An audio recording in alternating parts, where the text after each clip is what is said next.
সহকর্মী রাব্বি আল রাহিদ সরাসরি যুক্ত হচ্ছে তার সাথে। রাহিদ, অভিযানে এখন পর্যন্ত কতগুলো স্থাপনা উচ্ছেদ করা হয়েছে এবং গুলিস্তান ছাড়া রাজধানীর আর কোথাও অভিযান পরিচালনা করা হচ্ছে কিনা জানাবেন।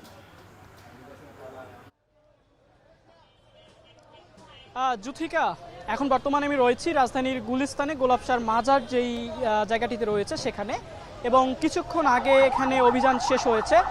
আমরা যেটা দেখেছি যে সকাল থেকে ঢাকা মেডিকেল কলেজ যে হাসপাতাল রয়েছে সেই হাসপাতাল থেকে এই অভিযানটি শুরু হয়েছিল, এবং হাসপাতালের পর রাজধানীর জাতীয় বার্ন ইনস্টিটিউট, আনন্দবাজার, বঙ্গবাজার থেকে শুরু করে তারপরে গুলিস্তানের এই মোড় পর্যন্ত অভিযান চালিয়েছে ডিএমপি, এবং এই অভিযানে এখন পর্যন্ত প্রায় 22,000 টাকা জরিমানা করা হয়েছে। এবং এখানে মামলা দেওয়া হয়েছে, মোট 50টি মামলা দেওয়া হয়েছে। এর মধ্যে 40টি মামলা দেওয়া হয়েছে সাধারণ ভিডিও মামলা, এবং 10টি মামলা দেওয়া হয়েছে কাগজ নিয়ে জটিলতা থাকার কারণে মামলা দেওয়া হয়েছে। এবং আপনি দেখছেন যে এখন আমরা রয়েছি রাজধানীর যে গুলিস্তান রয়েছে সেই গুলিস্তানে, এবং এই যে অভিযানটি, এই অভিযানটি নিয়মিতই চলতে থাকবে। বিশেষ করে গতকাল 1 তারিখ থেকে শুরু হয়েছে এই অভিযানটি, এবং আগামী 5 এপ্রিল পর্যন্ত অভিযান চলতে থাকবে। তবে আমরা কিছুক্ষণ আগে এখানে যিনি নেতৃত্ব দিয়েছেন অভিযানে, ডিএমপির যিনি ম্যাজিস্ট্রেট ইমরান হোসাইন, তিনি যেটি জানিয়েছেন যে তাদের অভিযান শুধু 5 তারিখ পর্যন্ত না, তাদের অভিযান নিয়মিত হারেই চলতে থাকবে। তবে এই 5 তারিখ একটি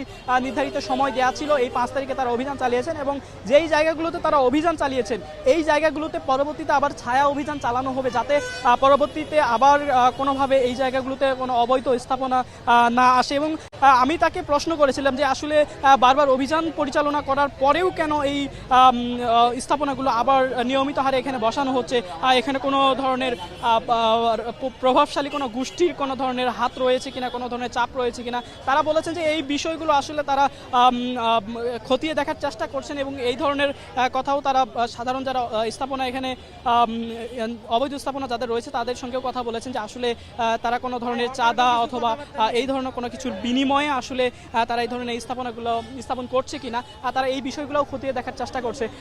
জুথিকা, এই ছিল রাজধানীর গুলিস্তান থেকে অবৈধ, বিশেষ করে ফুটপাতের অবৈধ স্থাপনা উচ্ছেদের